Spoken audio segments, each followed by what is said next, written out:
Pour donner accès à vos services qui sont situés dans Microsoft Azure depuis Internet ou depuis votre data center qui est on-premise, il est essentiel d'établir une interconnexion réseau avec Microsoft Azure.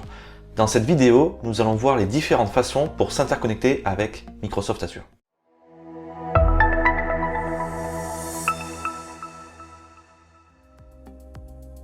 Lors d'une vidéo précédente, je vous ai parlé de la topologie Hub and Spoke qui est recommandée dans Microsoft Azure pour interconnecter les services que vous allez déployer. On va partir de cette base-là pour maintenant interconnecter avec le monde on-premise ou avec Internet. Pour interconnecter son data center ou ses utilisateurs à Azure, il y a grosso modo trois façons de faire. Première façon de faire, de l'utilisateur vers Azure, on va établir une connexion qu'on appelle Point to Seat. En gros, vous établissez un VPN via un client qui est installé sur Windows pour se connecter à Azure. C'est un tunnel classique qu'on utilise habituellement d'utilisateur vers son site. Deuxième solution, on est capable d'établir entre les deux sites un VPN site à site. Donc là, c'est de l'IPsec qui est derrière. Et donc, on va faire une configuration sur le routeur qui est situé dans son data center et sur le routeur qui est situé dans le hub. On va y revenir après. Troisième solution pour établir un lien avec son data center, c'est ce qu'on appelle ExpressRoute. Et je reviendrai en détail après dessus. Pour pouvoir configurer que ce soit le point to site, le site to site ou l'ExpressRoute, il va forcément falloir une passerelle côté Azure. Et cette passerelle, en général, se situe dans le hub. On va donc créer un subnet ici, qui va s'appeler Gateway Subnet, dans lequel on va connecter notre routeur. Alors ce routeur peut faire à la fois routeur point to site, routeur site to site et routeur ExpressRoute. Il y a différentes tailles de routeurs disponibles dans Azure, ce qu'on appelle donc la gateway. Il y a différentes tailles, différents SKU qui vont permettre de supporter des débits différents, un nombre de tunnels ouverts simultanément différents, etc. Il y en a même qui vont supporter de la haute disponibilité entre différentes zones, mais ça va dépendre de vos besoins en termes de disponibilité et surtout du coût que vous souhaitez mettre dans cette interconnexion. Évidemment, pour le point to site, là, ça sera le laptop avec un client qui fera la connexion. Côté site to site, il faudra également un routeur ici. Donc là, c'est de l'IPsec avec une clé partagée. Donc il faudra établir le tunnel avec la même configuration des deux côtés. Et enfin, côté ExpressRoute, il y a différentes façons de faire. Donc pour le moment, on va partir du principe qu'il y a une passerelle ExpressRoute ici qui est disponible à ce niveau-là. On verra après plus en détail la partie ExpressRoute. Ici, on va avoir des réseaux. Donc par exemple, on va avoir un réseau en 10, 20, 0.0/16. Ici, on va avoir un 10, 30, 0.0/16. Et potentiellement, ici, on aura, je sais pas moi, un 11, 10, 0.0/16. Bon, c'est pas des bons exemples de plans d'adressage, mais c'est pour bien comprendre qu'il y a des plans d'adressage différents.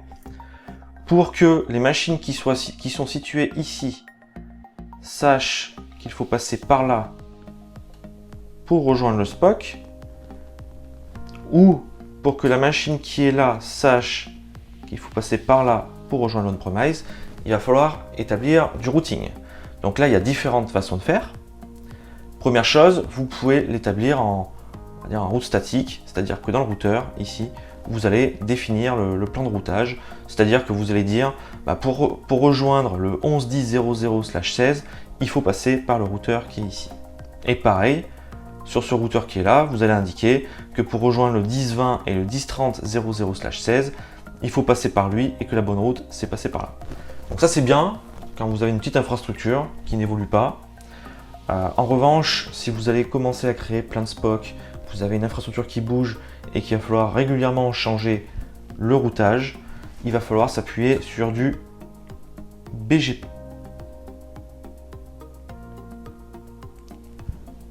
Le BGP est un protocole de routage qui est bien connu dans le monde du réseau. Vous allez configurer donc le BGP côté Azure, le BGP côté on-premise, Et qu'est-ce qui va se passer en fait? C'est que les routes vont être annoncées dynamiquement à leurs voisins. Donc vous n'aurez plus besoin de manuellement configurer les routes, BGP va se charger de le faire pour vous-même. Donc je ne vais pas rentrer en détail de BGP parce que c'est un protocole qui est compliqué, mais ce qu'il faut savoir, c'est que quand vous allez établir BGP, en fait vous allez passer en routage dynamique. Ça veut dire que les routes vont être annoncées dynamiquement entre les deux environnements. Pour l'accès à Internet, il y a plusieurs façons de faire. Première façon de faire, imaginons que ici on ait une VM. Je parle de VM parce que ça parle à tout le monde, mais on peut parler d'autres services, des services web, des choses comme ça. Vous pouvez, si vous le souhaitez, ici, mettre une IP publique et ainsi établir la connexion vers Internet. Alors moi, cette solution, je ne la recommande pas pour des raisons de sécurité. Est-ce que vous, dans votre data center, vous allez mettre des IP publiques sur des VM? Imaginons que vous êtes en VMware ou en Hyper-V, voilà, vous créez des VM et directement vous donnez accès à Internet, à cette VM, sans passer par des firewalls, sans passer par rien du tout, et directement par Internet. La réponse est non. Pourquoi vous ne le faites pas? Parce que vous souhaitez gérer le flux depuis un firewall. Donc cette solution-là, je ne la recommande pas. En revanche, ce que vous allez pouvoir faire, c'est ici, depuis la gateway, donc depuis cette machine, dire que la route pour aller vers Internet, c'est cette gateway. Et donc là, connecter cette gateway Internet et remonter là-haut. Ça, c'est la deuxième façon de faire. Troisième façon de faire, vu que ici, il y a une connexion vers Internet, vous pouvez très bien avoir une machine et dire dans l'étape de routage que pour aller sur Internet, donc 0000/0, il faut passer par là, puis par là, puis par là. C'est une autre façon de faire. Alors évidemment, si on fait passer Internet par le lien entre les deux sites, il faut quand même une bande passante suffisante pour gérer toutes les machines qui seront sur Azure. En général, ce que je vois le plus souvent, c'est cette méthode-là qui est préférée, c'est-à-dire de connecter les machines qui sont sur Azure directement sur Internet au travers du firewall. Et je viens de dire firewall à la place de gateway, ceci est un lapsus, parce qu'en général, à la place où en plus de la gateway au niveau d'Azure, on va avoir un firewall. Ça peut être représenté de différentes façons, soit c'est le firewall que vous utilisez déjà depuis la nuit des temps dans votre data center. J'ai des exemples de clients qui vont continuer à utiliser du Fortinet, du Checkpoint ou des choses comme ça, ou alors ça peut être un firewall Microsoft avec Azure Firewall. Dans le cas le plus complexe, où vous avez un routeur ici, une gateway pour se connecter au on-premise et un firewall ici pour faire la connexion vers Internet, il va falloir faire ce qu'on appelle des UDR, User Define Route. En gros, il va falloir dire à cette machine, si tu veux aller sur le on-premise, il va falloir passer par cette appliance là. Donc par exemple, si le réseau il est en 10.200.0.0/16, on va faire une UDR, on va indiquer, pour aller sur le 10.200.0.0/16, on passe par le routeur. En revanche, pour tout ce qui est 0.0.0/0, on va passer par le firewall ici. Donc, je vais changer de couleur, on voit la distinction. On va passer par le firewall qui est ici pour aller sur Internet. Maintenant que nous avons vu les différentes façons d'interconnecter Microsoft Azure à Internet ou alors à votre data center, je vais m'attarder sur la partie ExpressRoute. ExpressRoute vous offre une connexion privée entre votre data center et Microsoft Azure et ainsi un SLA et un débit garanti. Il y a deux types d'ExpressRoute. Le premier, c'est ExpressRoute Direct. Imaginons que vous soyez hébergé dans un data center type Equinix, vous allez pouvoir louer un bout de la bande passante qui est entre Equinix et Microsoft Azure, et ça s'appelle ExpressRoute Direct. Le deuxième ExpressRoute, c'est ExpressRoute tout court, c'est ce qui vous permet de connecter votre data center chez vous à Azure, ou alors d'interconnecter votre fournisseur d'interconnexion à Microsoft Azure. Par exemple, si vous avez souscrit à un fournisseur MPLS ou SD-WAN, en général, ils sont capables d'établir une connexion ExpressRoute entre leur cœur de réseau et Microsoft Azure. Imaginons que vous êtes une entreprise qui a plusieurs sites on-premise, comme identifié ici, et que vous ayez souscrit à un fournisseur MPLS ou SD-WAN. Vous pouvez demander à votre fournisseur MPLS ou SD-WAN de pouvoir créer ici une passerelle ExpressRoute pour vous interconnecter avec le hub qui est ici. Imaginons que ce hub soit en France centrale, donc les sites de France centrale passeront directement par le MPLS ou le SD-WAN, par l'ExpressRoute et arriveront ici sur le hub pour être interconnectés avec les services qui sont sur Azure. Maintenant, imaginons que ces services sont aux US par exemple, enfin ces sites pardon, sont aux US, ça veut dire qu'ils devront passer par le réseau MPLS, SD-WAN pour aller vers la partie France centrale. Donc ce qu'on peut faire dans ces cas-là, pour éviter d'augmenter trop la latence sur les services, s'il y a besoin d'une latence raisonnable, vous pouvez déployer un service hub ici, aux US, donc par exemple en Est-US, et donc demander à votre fournisseur également de mettre une passerelle ExpressRoute ici pour l'interconnexion vers le Est-US.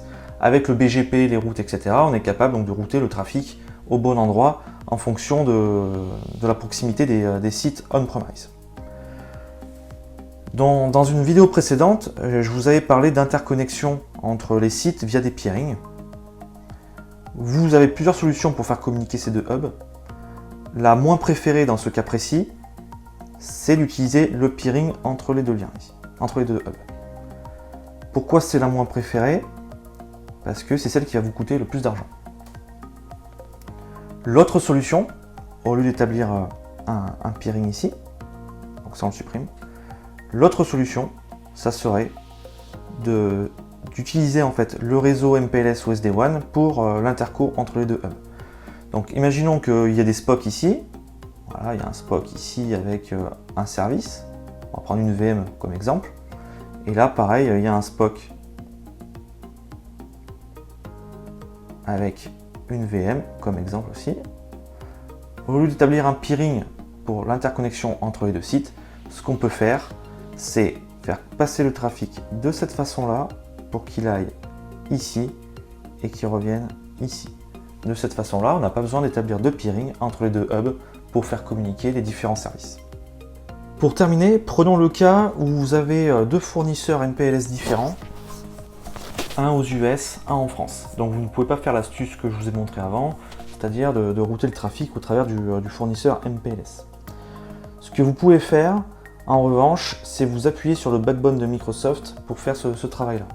Donc là, imaginons que vous ayez déployé donc, une Gateway ExpressRoute dans Azure, une Gateway ExpressRoute dans Azure, et que chacune des gateways est connectée à chacun des réseaux MPLS. Vous allez pouvoir établir une connexion comme ceci sur les backbones de Microsoft. Backbone Microsoft. Et cette solution s'appelle en fait ExpressRoute Global Reach. Donc, globalement, si vous entendez parler de Global Reach, c'est simplement en fait l'utilisation du backbone de Microsoft pour faire communiquer deux sites distants. Il y a deux prérequis à l'utilisation de Global Reach. Le premier prérequis, c'est l'utilisation du SKU Premium sur le circuit. Lorsque vous allez établir une connexion entre votre data center et Microsoft Azure, vous allez devoir choisir parmi local, standard ou premium un SKU de circuit. Évidemment, le prix va augmenter en fonction des services qui sont rendus. Donc pour utiliser Global Reach, c'est forcément des circuits premium. Deuxième prérequis, c'est que le routage entre les deux sites des clients, enfin entre les deux sites ou les end sites des clients, devront passer par le backbone Microsoft pour que Global Reach fonctionne. On arrive au bout de cette vidéo. Si vous avez apprécié le contenu, merci de laisser un petit pouce bleu, un petit commentaire et de vous abonner. Ça me permet de m'aider pour le référencement de la chaîne. Dans les prochaines vidéos, je pense que je vais aborder Azure Virtual WAN qui permet d'automatiser le déploiement de la partie hub. Et je pense que je vais aussi faire une vidéo sur la partie DNS parce que c'est assez complexe de gérer le DNS dans Azure et ça nécessite quelques clarifications. Je vous dis à très bientôt et merci d'avoir regardé cette vidéo jusqu'au bout.